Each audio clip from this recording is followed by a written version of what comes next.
Hi, I'm Haylley Pittam, and today with me is Chris Lacour. He is Jenny Lynn's husband, and he is also one of the Aqua instructors with her company, Sweat. So hi, Chris, how are you? I'm good. How you doing, Haylley? I'm fine, thank you. And we were Good. just talking about how warm it is. So we're nice and hot in New York for you guys, as well as it being nice and hot in England for me. Yeah, a little humid out here. Finally, summer's coming though. That's good. It's going to be a nice time to have lockdown when you can enjoy the sunshine. Yeah, when you can't go outside, really enjoy it. Oh, No, we can go outside, just stay away from everyone. yeah, 2 meters apart, right? Okay, well, like, I like to do a little bit of an icebreaker. I think your icebreaker is going to be quite different. I ask people if they're at a party and someone asks what your job is, what do you explain that your job is? See, that's funny because I do a lot of different things. So my job, I just tell them that I am a vocal coach. Actually, that's my first answer. And then through conversation, if they find that interesting enough, we'll eventually find our way around to, oh yeah, and I also teach aquatic fitness. And yeah, and then they're like, oh wait, so you do all these different things? Yeah, I do all of them. And then they're like, how do you do all that different stuff? And then I have to explain the connections and all that. So yeah. Do you But explain... yeah, I tell them I'm a vocal coach. Okay, which is absolutely brilliant, especially in this industry. Do you explain that you work with your wife? Do you explain that you're partnerships with the Aqua classes? Yeah. It's usually part of the conversation when they're like, how did you start teaching water exercise? And I'm like, well, my wife got me involved. I had a back injury, spinal injury, and going through that whole story. Which I'm sure you're probably asking that story too. So did you want to know? I don't know. Jenny obviously had discussed it in her interview where she spoke about how, before you weren't interested in coming into the water and you actually got injured yourself, and that then brought you into the water. So give us a little bit of an explanation to how that happened for you. Yeah. Well, before I had ever gotten into a pool, I had no interest. I played sports my whole life. And so for me, fitness wasn't about, getting in a pool and working out with the old ladies. No offense. That's just what it is. It's a stereotype. I get it. I was like, no, I'm not doing that. I'll see, this is where else. this is where like the general perception is, I think, worldwide. Absolutely. Completely. Absolutely. As and it's of no one's fault outside of Hollywood, I'd say. It's Hollywood's fault. Yeah. No, every time you see it represented, it's like, we're in the water with our hands in the air and we're waving noodles above our heads. Even in photos, stock photos, it's like, stop putting those things on magazines, please. You're driving us crazy. But, I don't think anyone in our field, especially in America, I have to say, I'm sure in Europe and it's a little different, but in America especially, there's nobody in this field yet who has popped up on the same level as, say, somebody who's well-known in Zumba or somebody who's well-known in any other level of like CrossFit or something like that. Not that anyone can name a CrossFit person off the top of their head, but for the masses, it's looked at as this major thing. But ironically, we get those CrossFit people in our pool after they've completely shredded themselves and hurt their shoulders and, done too many squats and their knees are jacked. Yeah. It's like they come to us, and so it's crazy. So I was so anti getting in the pool, playing sports, hurt myself, had a surgery. Jenny was like, are you finally going to get in the pool? Because I couldn't move my right arm for 6 months. What part was it? So thoracic? The exact injury was, sorry to get so close to the camera. The exact injury was a C4, C5. I don't even know what they call it. It was basically an obstruction between my sciatic nerve and my spine. I had cartilage that had broken off from a snowboarding accident and just lodged there. So it was just lightning shooting pains down my arm. So I couldn't use my right arm for 6 months. Finally had surgery after all the tests and everything. And then I was fine, but I was completely atrophied and off. My left arm had, basically turned into my right arm. So couldn't go to the gym because I'd be lifting 25 here and 10 here. So Jenny's like, get in the pool. And I was like, okay, fine. I'll get in the pool. Fine. So I got in the pool and begrudgingly, right? She kind of like totally grudgingly, so grudgingly. I was like, fine, head down, moping into the water. But I got in and it was awesome. I was just, not off the first class. I wasn't like, this is incredible. I'd say it took a couple classes and I just started to feel things, and I didn't have that muscle soreness that I had muscle soreness, but it was a different muscle soreness from doing bicep curls, or bench presses. Yeah. It was just this, it was like, oh, this is what it feels like when your entire body had just worked out and not one thing feels like it's on fire, like, oh, this is a different feeling. So I kept going, and I just kept it something to do consistently. I think part of it was because I had free gym membership through Jenny. I'll be honest. Don't tell her. I was like, yeah, that's fine. So, I was like, this is nice. So, just through doing that, I think over the course of a few months into a year, I started to kind of come up with things that based off of what she was doing, and I would show her and she was like, that's really cool. And then she would come up with more things, and then she was already awesome anyway. It wasn't like I came in and then this thing was born. She was already killing it. But like I came in and the brainstorming started to pop off, and sweat came about, and then it was like the business came about, and it was like, yeah, Jenny, go.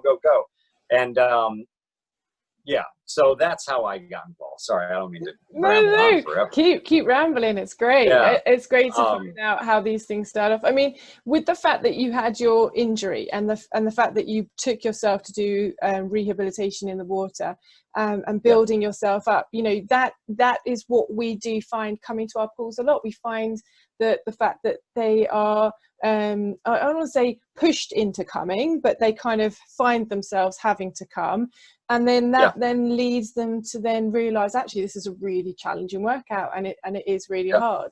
And your view on how you thought Aqua is the kind of view that we see people having all the time. Their perception, their idea of what it is, and then it's not till you can then try and show them that there's a lot more to it. There's a lot more right. And I think it's that point, it's that perspective that I have that really helps to draw in men into my class, because the minute they walk into my class, they see me, and they go, okay, well, what is this? And then I'll talk to them and I'll be like, dude, like one of the first things I'll say to them, I'll be like, yo, listen, I know you don't want to do this. I get it. Like I didn't, and I'll tell them, I'll like straight up, I'll be like, I didn't either. Like, believe me, man. And when you get in the pool, if you get in the pool today, you're gonna feel ridiculous. It's not gonna be smooth. Like, you're not gonna be like, like you're gonna feel goofy. But I tell them, I said, but listen, no one's gonna see it. No. I'm the only one that's gonna see it. So don't worry about it. Like, you can mess up like crazy, dude. I'm not gonna say anything to you. Like, all I want you to do is just like move your arms and hands, like however which way I'm telling you, do the best you can. And just push yourself. And by the end, they're just like, holy crap. I was going to say, I find that they look like a robot to begin with, and they almost don't know how to be. And then once they then start softening up their movements, then you start to see their whole formation change. Yeah. Oh, the one thing I always tell them that that helps them, it actually helped me too. Cross country, right? Yes. Right. Opposite arm, opposite leg. We can totally. That's the killer for all of them, right? Because that's usually that's a base move for a lot of us. Yeah. We're going to cross country. So before they get in the water, I will explain that one move to them. Oh, okay. Like, I'll be like, listen, dude. All right. So this is like a base move that I always kind of go to transition, like back and forth. Yes. Things. This is what it is. This is what you're going to do. Same. So, when you do that, if you don't notice you're doing that, I'm going to stop. I'm just going to look at you. And so just stop yourself. Like I have to give them like instructions on how to just do this one move. Because then they go, okay, it's like I don't have to be on top of them during the class for the first time, which is huge for people. They don't like being called out, especially men. Yeah.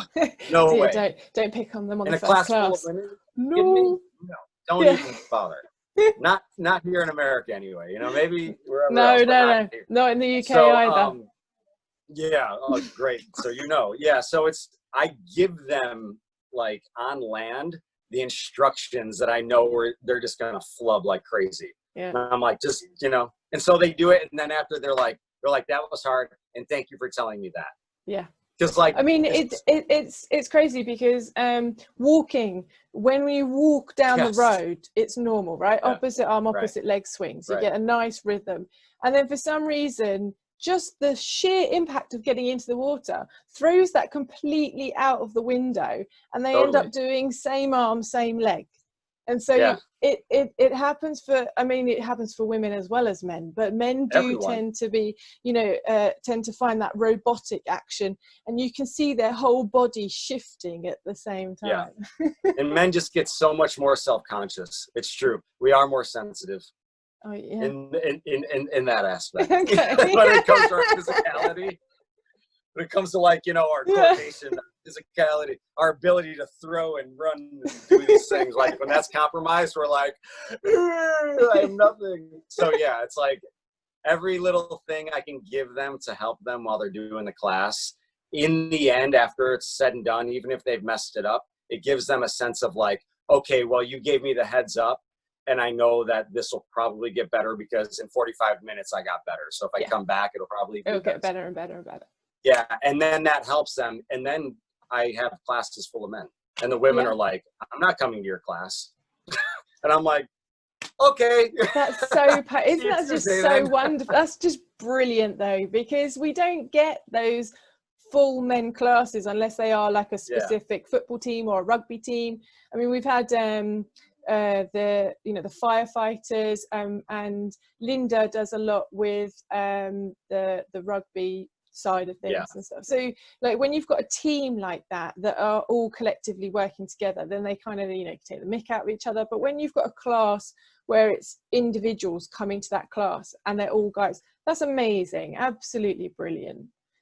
Yeah. Ooh. And none of them know each other. In New York City, it's like community is, if you have a softball team in Central Park, that's community. You know what I mean? Like in a gym in New York City, it's like everyone's coming from the office, just, doing their 45 minutes before they go back home. So to have a class full of men who are self-conscious that are going in, it's, they're all like, you don't know how to do this either? You don't know how to do this? Great. Let's all just like go, and it just turns into like this crazy, like, whoa, we're just going to go nuts. And it's so fun and they love it. And it's great. And people are like, how do you get so many guys in your pool? And I'm like, because that's my perspective, like I tell people, that's the question, right? How do you get so many men in your pool?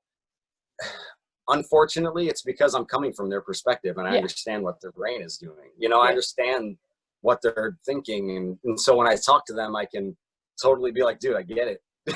Like, I get it, man. Like, totally understand. But it's not to say I don't have that for women too, because I'm the same way. Not approach it the same way, obviously. But like having been in class for so long, I've also seen how women coming into a class full of men, it's like it's reversed. They're like, whoa, okay, I thought this was going to be like Aerobics class, and I'm like, Nancy, it totally is. Don't worry about it. Like, come on. Do you find, you got it, girl. Here's a question then. So do you find that because they are with guys who are putting in effort, and guys generally do make a lot more splash. Yes. Do you think the women then see that and gear up to kind of challenge that level? And then if they were with a group that would be slightly less able, they would be less of an effort and less of an action put into the water. So do you think that the surroundings of their group, do you think that has made a difference to what you see with these women joining the male groups? Absolutely. It's contagious, that energy. Yeah. And of course you're going to have, like always, you're going to have the few that are like, you know, don't smash. What is this? Yeah, you know what I mean? And then if that's the case, go to the corner. You know, I'm sorry, I'm not going to stop them from busting their hump during my class. That's the whole point of the class, like to get a workout. So I'm sorry if you're here, you know, to hang out and, I don't know, do swan moves in the water, but we're not doing that today. You know what I mean? But yes, I would say the majority, they catch on. So the women, they turn it up too. It's just, I think it's just a human thing. You know, you get people together, they're there to work out, and they look at the person to the right and they're like, oh, they're really, like Jenny used to call me the rabbit. The rabbit? You know, like in a racetrack. Yeah. You know, a dog track, the rabbit that's out in front. She used to bring me, when I used to take her class, she put me right in front of her for that purpose. Because she wanted people to more, harder, bigger, you know, and like they just take it a little too easy. So I would get in there and I'd lose my mind, you know, and I'd do everything like full strength, and, you know, they're just looking at me like this. And over time, some of them, I don't know, it's probably a thing where some people start to just feel lazy that they're not pushing hard enough. Yeah, well, it is the student's responsibility to put in that extra effort, because as instructors, you know, we give as much as we can give, and they need to match, and the energy, you know, that energy level needs to be met in the middle. Right. So if you have a student in class that's like, get in front, like I need you up front, you know, they set the tone for everyone else. So it's good to. I was always that guy. So now I have a lot of those kind of people in my class, which is cool. And so with the fact that you work very well and you do the workouts with Jenny as well, you also show a male female perspective of, you know, sometimes there are moves that you find more challenging, and there's moves that she finds more challenging, and vice versa in that sense. And obviously you did a dude's moves. Did I say that right? Dude's moves. Dude moves, yeah. Dude moves. And so moves. That shows the masculinity side of some of the moves that we can do as well, and that brings a new dynamics. Do you see that happening with the work that you do with Jenny? As far as like team teaching is the way that you team teach, because like some of the time when I've seen your videos, you're in the pool and she's on the land, and then there's, you know, sometimes where you're both in the water together, right? And then there's other times where, you know, the crossover. Right. Yeah, I tend to I think just not to, for purposes of not mimicking what she's doing, you know, because all of us basically have a dictionary of moves that we all, you know, pull from, and they're all very similar. You know, it's like cross country 4 ways, you know, you know, how many different ways can you know, do the same thing over and over and over? So my whole thing was just pushing these moves as intensely as possible, you know, like level 20, whatever. So my whole idea of dude moves was taking all of these things that you see, you know, repeated amongst instructors, and just really putting the intensity into it. And I know when you watch it in the water, it doesn't seem intense, but if you keep the tempos up, as you know, you keep the tempo steady, and you jump out of the water every once in a while, if you have the ability to do so, obviously. Yeah, it's just I never saw people doing those things in the water when I would take classes with Jenny, and even online. I started doing online research, and I was like, no one's doing this stuff. What is going on? Like, why isn't anyone doing this? Do you think that do you think it looked easy then? The actual view of what it looked easy? Yes. And I think that's part of the turnoff. Yeah. Yeah. You know, and again, that's something that's very hard to get around. I get it. You know, it's the medium that we work in. So I totally understand it. But I think showing things where you're, you know, like the jump tucks out of the water, you know, the hands up, just doing things like that, just creating a little splash. It just creates a little more of an excitement element to the workout, you know, which then people will go, oh, I can do that. That doesn't look so hard, you know, and then they go in and they do it, and they're like, oh, I can't do that. Maybe I should drop it down to like the regular aquatic moves, you know, and then they watch Jenny's videos. I kind of describe it sometimes as a swan. So on when a swan is on the top of the water, it looks really elegant, graceful, no effort, but underneath like crazy. And so sometimes synchronized swimming. No, not quite synchronized swimming is what I wasn't going for that, but I know the idea that obviously you might see just everyone's heads in the swimming pool, but underneath their effort is going crazy, especially in the deep classes. That's basically what I where I use that expression. Totally. So how many classes do you teach? So before all this craziness went down, I was doing 13 classes a week, about 2 a day average. Yeah, it was a lot. Yeah. And what kind of styles did you teach throughout? Did you change or have different types of people in the water? Yeah, well, I don't teach at the same pool for all those classes. There are probably 6 different facilities I teach at. Yeah. All different pools, different class sizes, different pool lengths, different pool depths. So it really, each class has its own thing that I'm dealing with, I have a class downtown in the city that is a 50-meter pool, and we get 2 full lanes, and there's only 6 people in that class, but it's like the biggest space I have.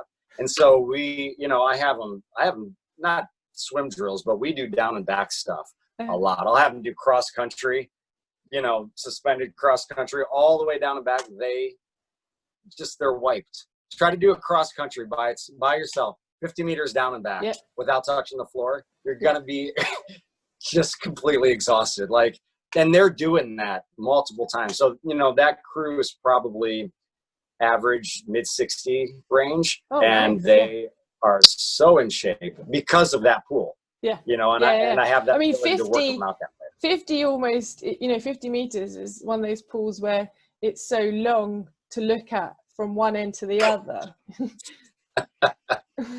Yeah, they're just like, oh my gosh, it's never gonna end. And then sometimes I'll have them do a suspended reverse cross country.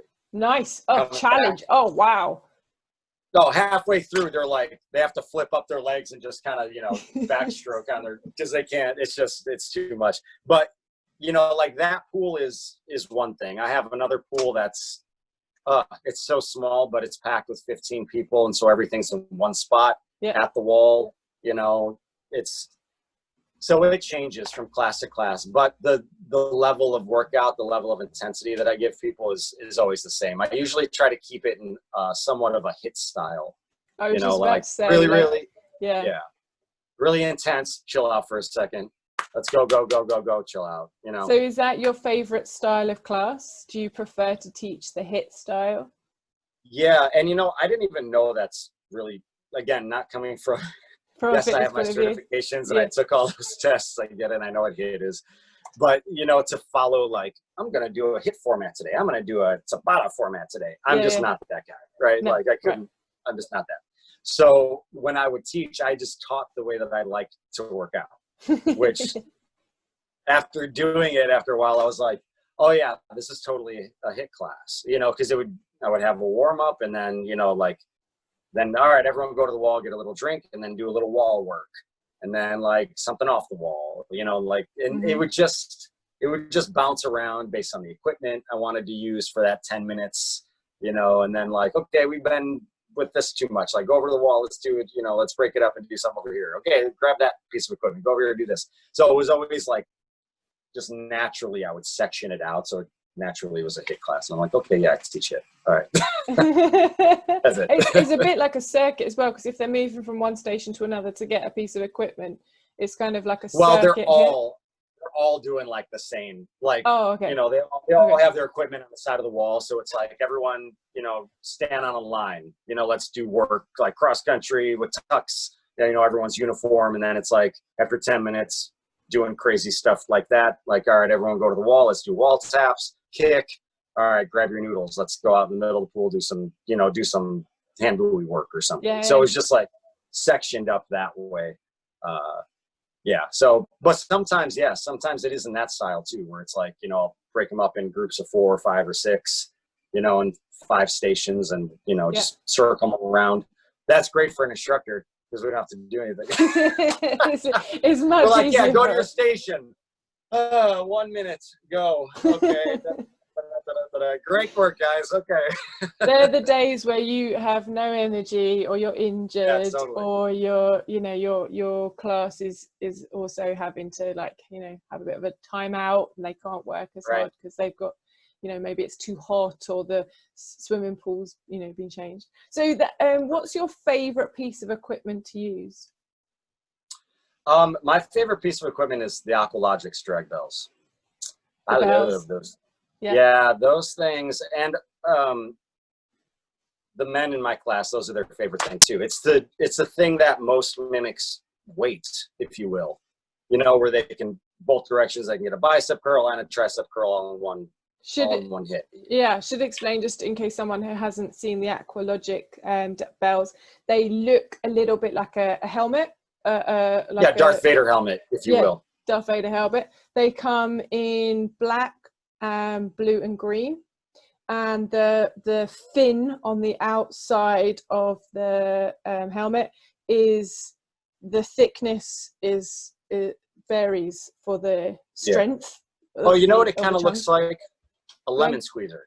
Or a lemon squeezer. Yeah. I get it. Kind of looks like a lemon squeezer with with holes in it for, so the water can go through, and it just creates drag. Yeah. But it's got a really good handle on it. Yeah. It's got a good handle on it as well. So the fins that are on the outside give, an easy, medium or hard, because the surface area is bigger, but it's made out of plastic. So it's working against the drag resistance of the plastic and working with them. Yeah. So 360 degrees of resistance, what they like to say. Every direction. Yeah, no, right? So that's your favorite kit, and do you use any buoyancy, or do you just stick to the plastic resistance? Yeah, no, I use everything that I can get my hands on. My most favorite buoyant equipment is a noodle, HydroFit.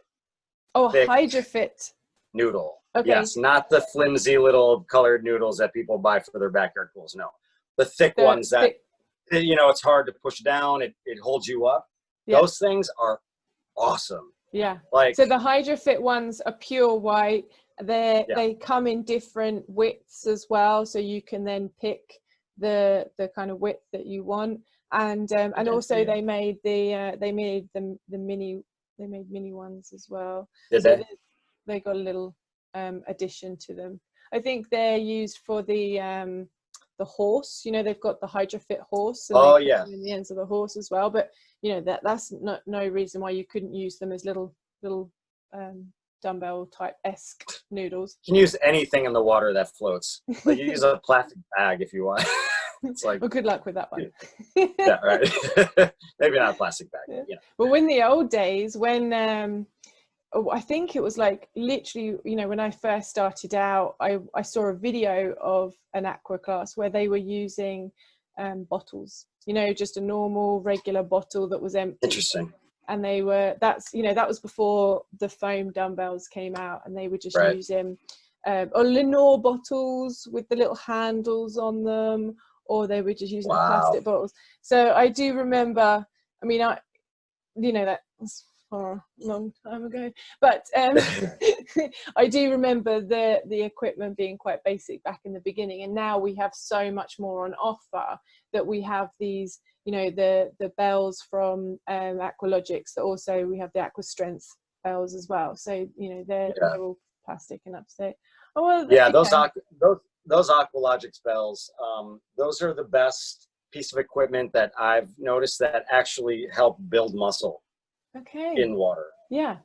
And for a guy, that's a big thing, Yeah, completely. Yeah, completely. So it does wonders for toning up your body and helping with muscle growth. Did you know that? Do you know George St. Pierre? Okay, yeah. The mixed martial arts guy? No, but continue. Oh, okay. So mixed martial arts, big sport in the world nowadays. Yeah, I'm not up to date with my martial arts. I'm very sorry. Yeah, so George Pierre, he's like known as one of the best, if not the best, mixed martial artist ever. ever. And he just signed on, I think it was last year or 2 years ago, with Aqua to help, with the sell of that equipment, because it is such a good piece of equipment for active recovery as well. Yeah. For people who need to be working out but just need rest days. Yeah. So athletes and high-end sports enthusiasts and marathon runners, and that's Ironman. Exactly. And that's that is a population that I have been trying to focus on getting in our pools here. There's a really fit, really high-end athlete, because those are the other people that do it. You either have, people who are injured, therapy, arthritis, older adults, and then you have athletes. And everyone in between's like, I'm not going to do that water stuff. It's like, yeah, completely. No, but that's the thing, you hear of the athletes doing it, and yet at the same time, they don't give the credit for the aqua that they've been doing to get them back on the pitches or the competitions, and then you just hear about it being for the older generation. Right, and which is why I bring up George St. Pierre, because he is a huge sports celebrity, huge in that world of MMA fitness. So it's slowly getting out there amongst the athletic world. I think the professional athlete world, more and more and more. And do you know Laird Hamilton and Gabby Reese? Do you know them? Where are they from? So Laird Hamilton is one of the most well-known big wave riders, like surfing. Oh, okay, riders. surfing. Yeah. He's one of the.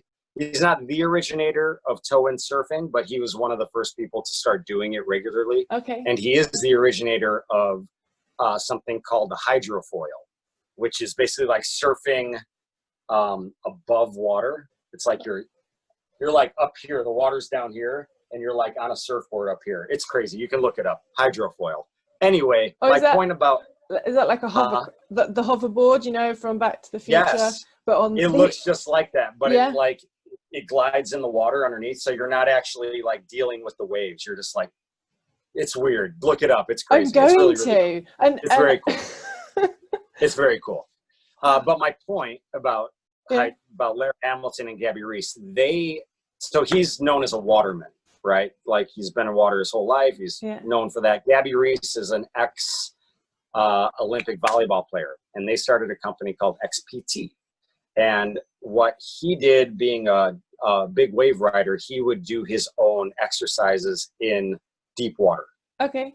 Right. Yeah. And in building it up himself, or like just figuring out stuff by himself? No. Exactly. So he wouldn't drown if he got held under the waves for a massive amount of time.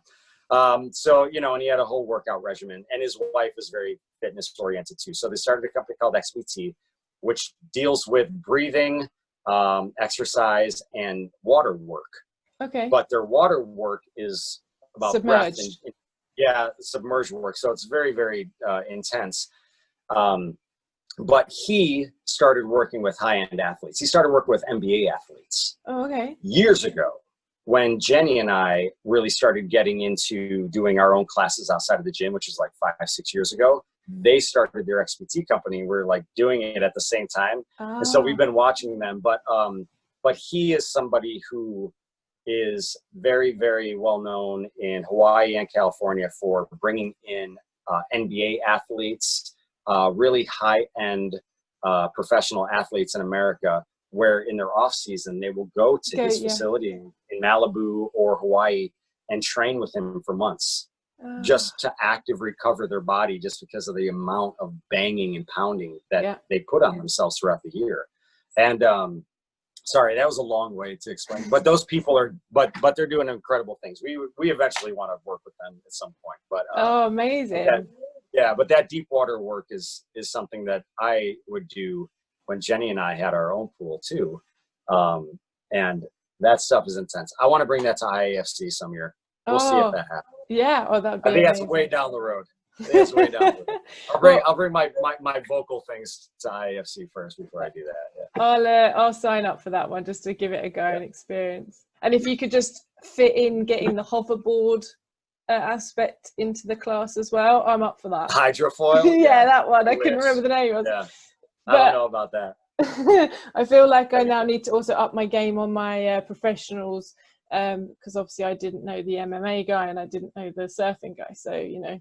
It's American based, so don't sweat it. Don't sweat it. Well, we've had people like Johnny Wilkinson or David Beckham, Wayne Rooney. When they get injured, they always, you know, explain that they've been rehabbing in water, and that's the kind of best we get from the professionals saying that they've been in the water. I've seen Wayne Rooney in the water. Yeah, I saw that last year. I was like, oh, okay, cool. He's a well-known guy, very well known. Yeah. And so it's catching on, you know.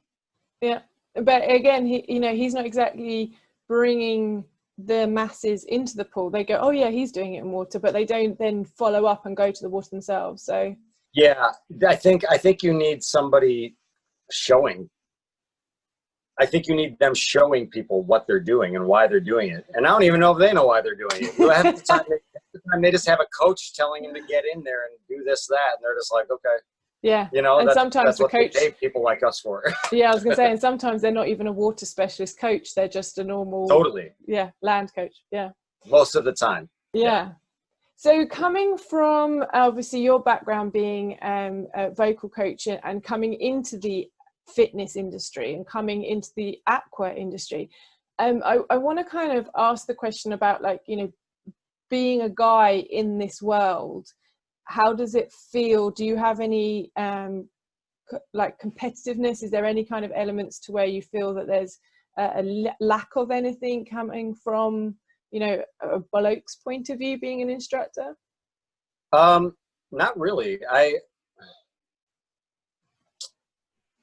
I don't find any sort of intimidation. I find it's just this wide open field. Like, there's nobody that does it. It's really, really weird.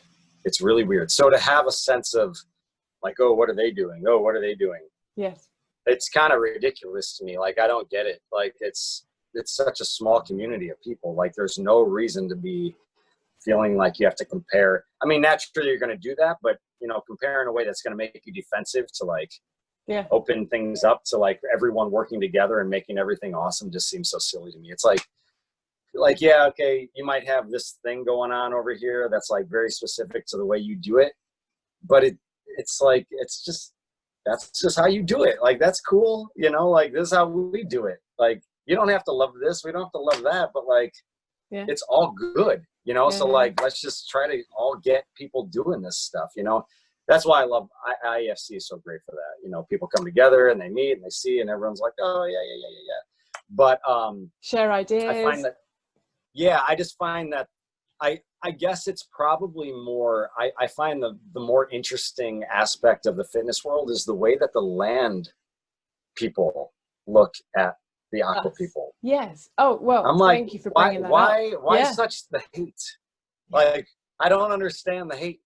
Like, what's the point? Like, we're not trying to prove anything to you. Like, I don't get it. I don't know. Maybe that's just the gym culture. I don't know. I haven't been in it long enough, and I don't work on a gym floor to understand. Like, I work in a pool. Like, I show up to the gym, I go into the pool, and I go out. That's literally it. So my perspective on like how I feel people looking at things, I'm just like, what is this? Like, y'all are crazy. Just do your thing, you know. Like, I don't know. Maybe it's also because it's not the only thing I do. Yeah. It doesn't affect me as much. I think that's a huge thing also. You know? I think if you were full time and it was a continual, definitely would have a different impact on you. Totally. And totally. So, but I take it very seriously. I take it as seriously as Jenny does, you know. But I just don't understand when there is competitiveness, I don't get it. I'm just like, oh, that's so weird. Petty, I was just going to say, and so, like, because we have our classes full as well, it's not like we've got low numbers. You know, the classes are always full, so we've got the people participating in the classes. It's not like, you know, that's not happening. there is a full number. Loads of people want to go to it, regardless of, whether it's because they've got an injury or whether they can't do the gym. Yeah. But yes, we are looked upon very differently, and it's interesting to have it, coming from someone that is newer to the industry as well as not fully in the industry as such. Yeah, I don't get it. It's very weird. I'm just like, all right. So what would you say has been probably the biggest challenge for yourself coming into being an aquarobics instructor? Ironically, the biggest challenge I had was when I first started teaching with my voice. Like, I had no idea the amount of exertion I would have to give in an environment like that. Just being just in a giant, concrete can, basically. I don't even know how you would explain it, but there's nothing to absorb the sound. There's literally white noise with the splashing of the water all over the place. People's voices are echoing. Constantly. And you have to talk about, you have to like talk loud enough or yell loud enough. Yelt. I don't even know what you say. Loud enough for, them to hear you for however long you have to do that for, a half hour to an hour. That is a lot. And, you get excited, halfway through the class, you're like, let's go! Yeah, you're like yelling top of your lungs, and before you know it, you're like, I'm not going to yell today. And like half hour later, you're like, let's get on it! So,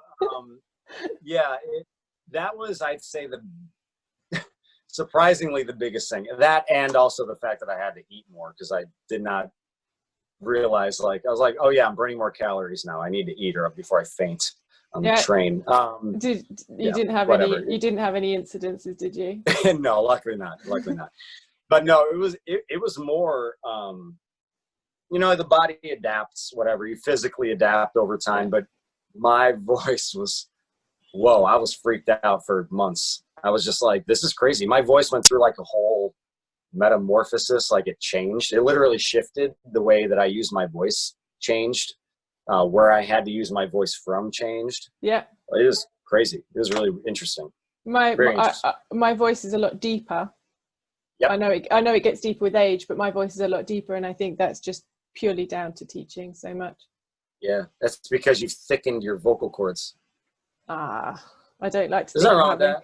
Yeah, sure. No. I mean, having thicker vocal cords. It's like, it's strong. It's like strong muscles, It's like they're like, ugh.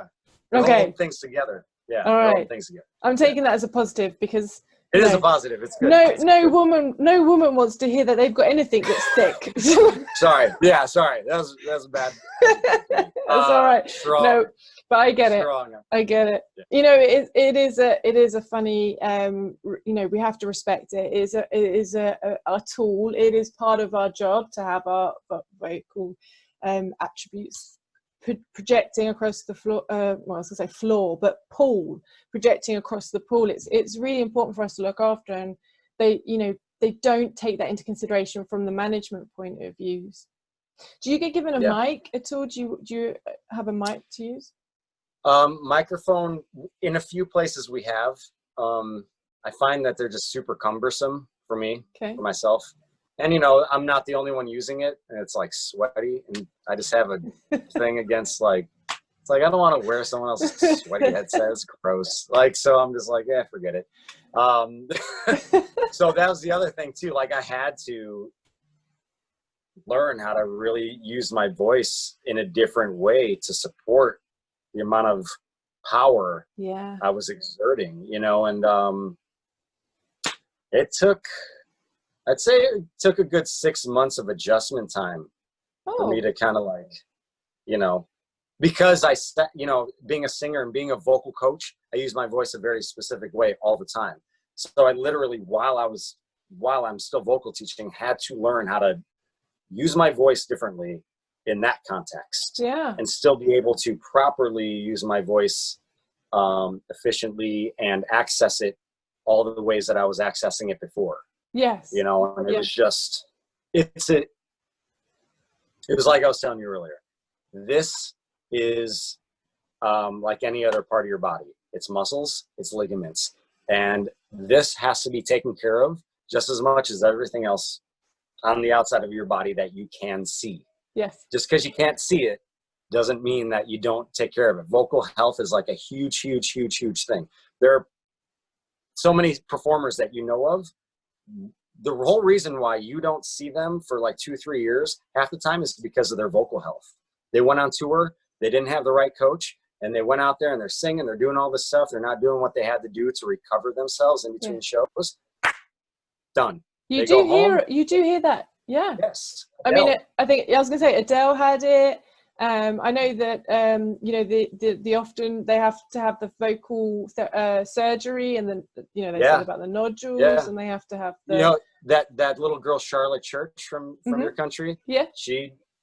They put her, you know, she was so good, so young. Yes. They were like, let's make some money off this little girl. And they put her on tour, and they almost ruined her voice. Yeah.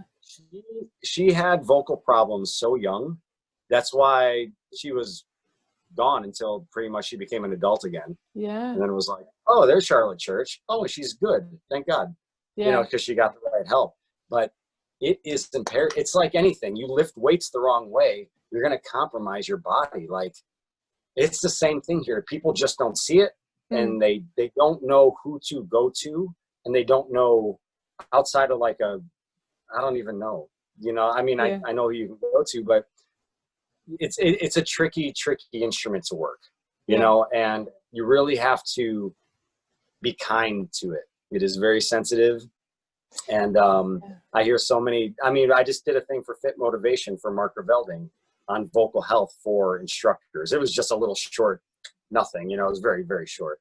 But it was because this issue keeps coming up. When I went to IAFC for the last 2 years, that was a conversation I had with, I can't even tell you how many instructors. Oh, yeah, because it's like an unspoken thing. I was going to say, I suppose they probably start getting, oh, do you know why my voice is like this? Or yeah. Oh, I had to get a mic.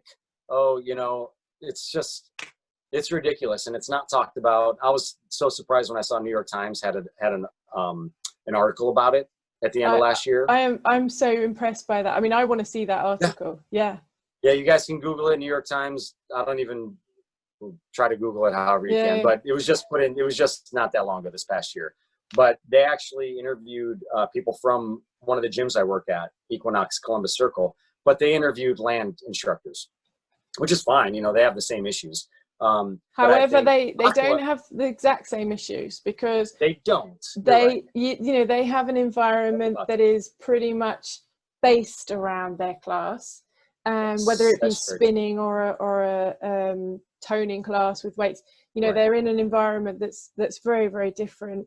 Whereas, you know, we're in a swimming pool that's got background noises going on with people talking, even if it's just the lifeguards talking. We've got the noise of the water splashing up. We've got possibly a higher ceiling as well, and the acoustics just disappears into the sea. So we've got loads of things to work against. Yeah, we do. Absolutely. I should have rephrased that. They end up with the same vocal issues as we do, right? Yeah. Because of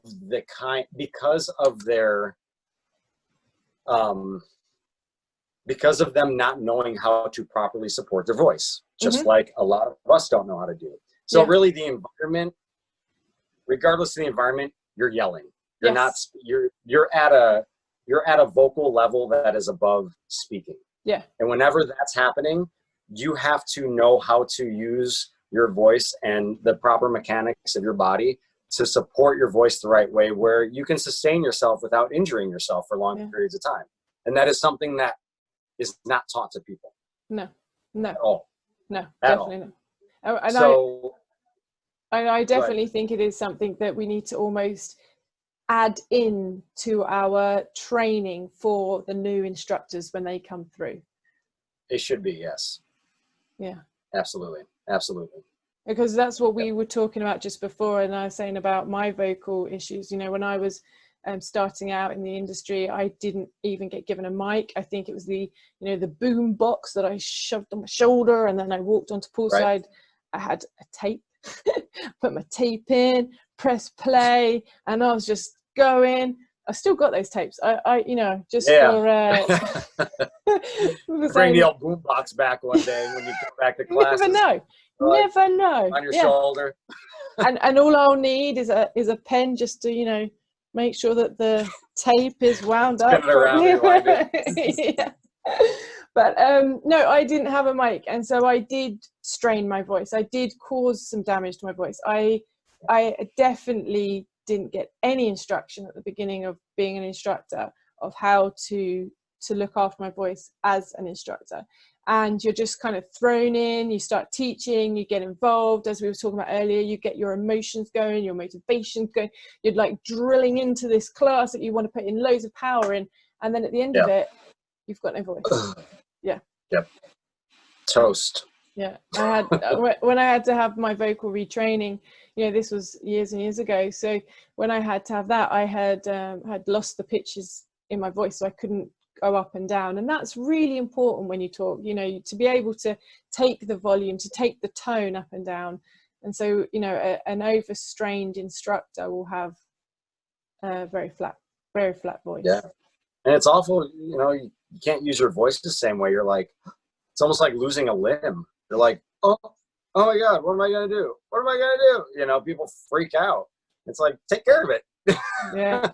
Well, I think you'd probably be more noticeable of someone like that because that's your job. Whereas someone that is just teaching, you know, say, you know, I meet these instructors who are teaching a hell of a lot of classes from, you know, one studio to the next studio to this pool to that, you know, and they're all over the place. Their focus is those classes. Their focus doesn't tend to be on their voice. Sure. Yeah. You know, and some people, it's, you know, they don't even, it's just like whatever to them. You know, it doesn't affect some people as much. Yeah. You know, some people are just like, well, whatever. Yeah, I had a little vocal issue and then it was like, whatever.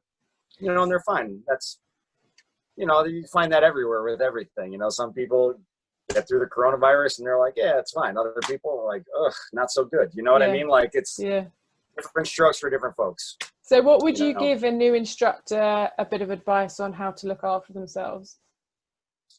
Oh boy. Well, I think very simply, it is super important to warm up before you do any sort of vocal exertion that's above normal speaking. And basically all that involves is trying to get your voice and your muscles in a relaxed state so that they are fully accessible to you and at whatever level you need them to be at, right? But that's kind of loaded because it's like, okay, how do I relax my vocal? It's like, how do you do that? So yeah, set up a facial, give it a nice warm drink. Yeah, well, warm drinks help. No caffeine. Warm drinks do help. It's like anything, you know, you put a warm patch on a muscle, it like relaxes the muscle. So yes, that is one way. That's the first, most simple way most people do anyway, without even thinking about it.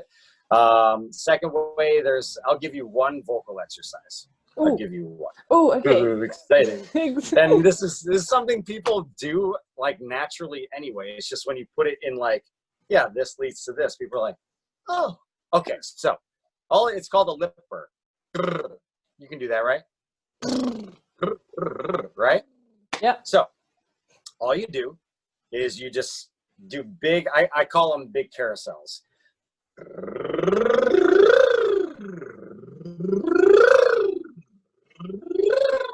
And all you do is just go up and down your entire range of your vocal register. Yeah. Nothing too crazy high, nothing too crazy low. And you just keep doing that. And you can do that when you're in the shower. You can do that when you're in the car. Okay. You can do it like anywhere where no one's going to be like, what are you doing, weirdo? But, you know, big carousels, that's the very simple one. So what that is facilitating, first of all, you're using your voice naturally, and you're going through all the registers of your voice, right? Yeah, yeah.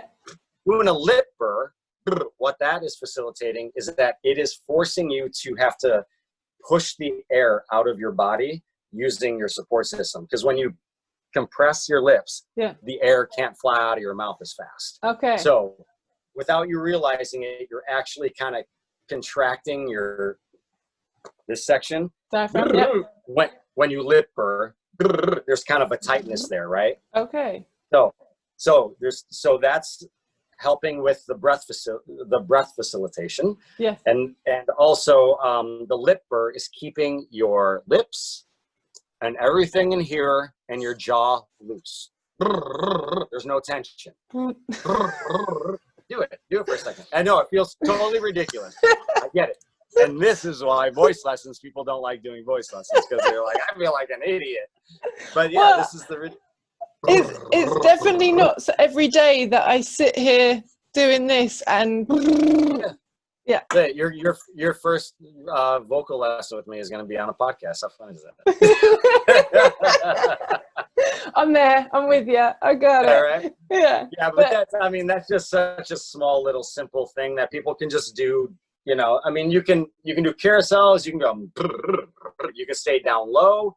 You can do it up in your high register all day long. Yeah. Like doing lipper with that is totally vocally safe.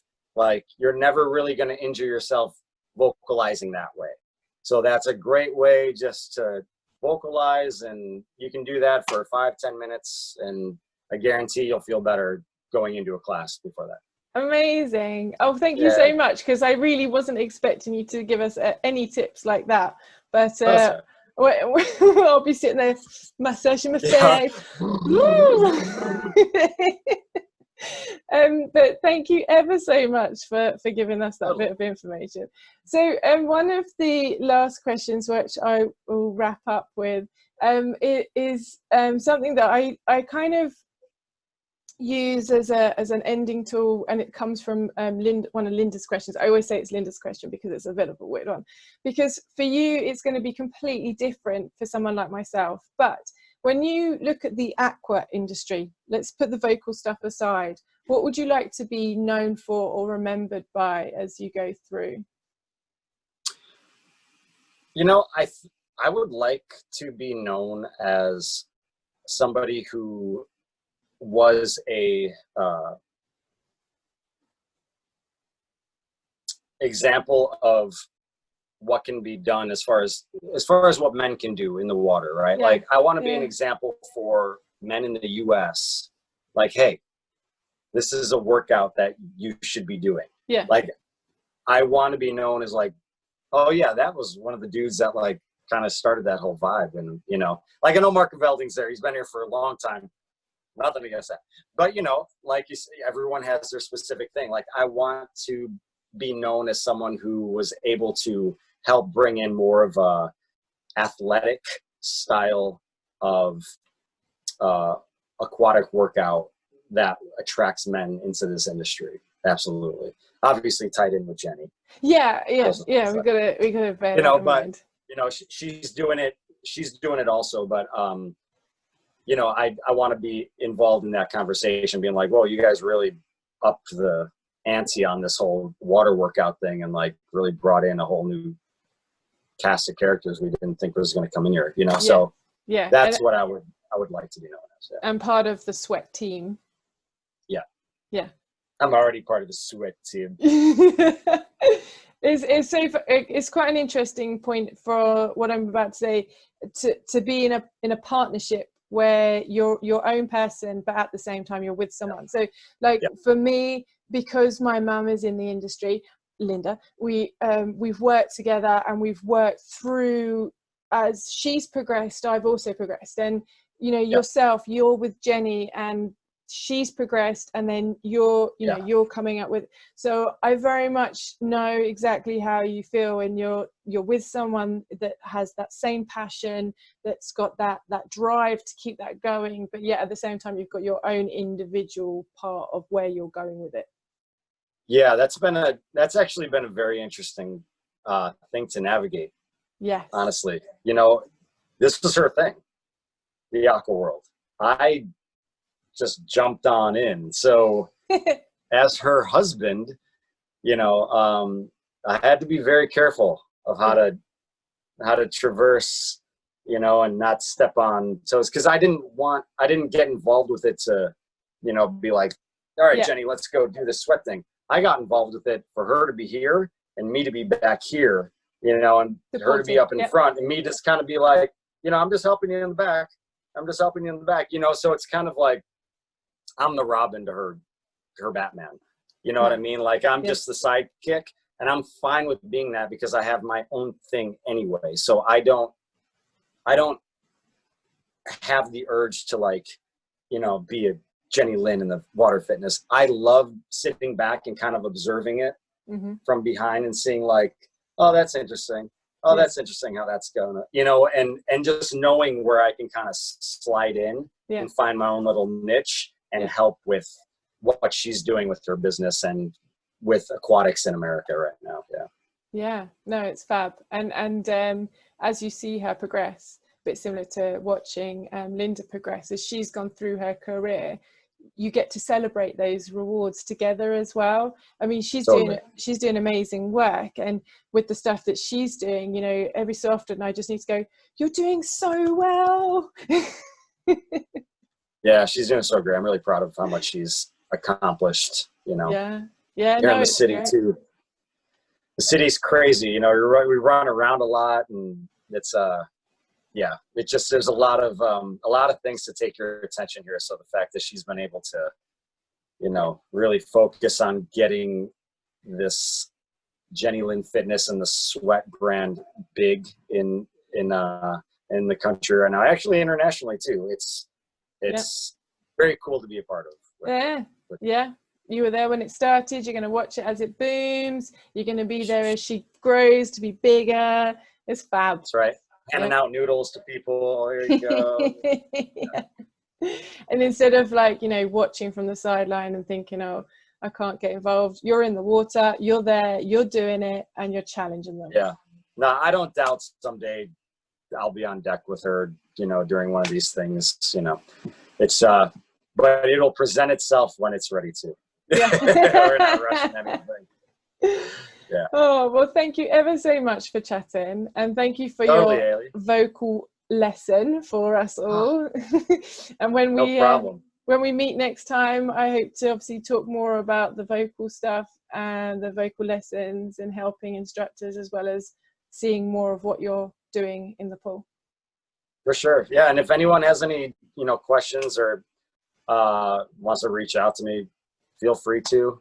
I'd be more than happy to help you with your voice. Well, thank you very much. Have a lovely day. Thanks, Haylley. See you later. You too. It was great talking to you. Bye-bye. Bye.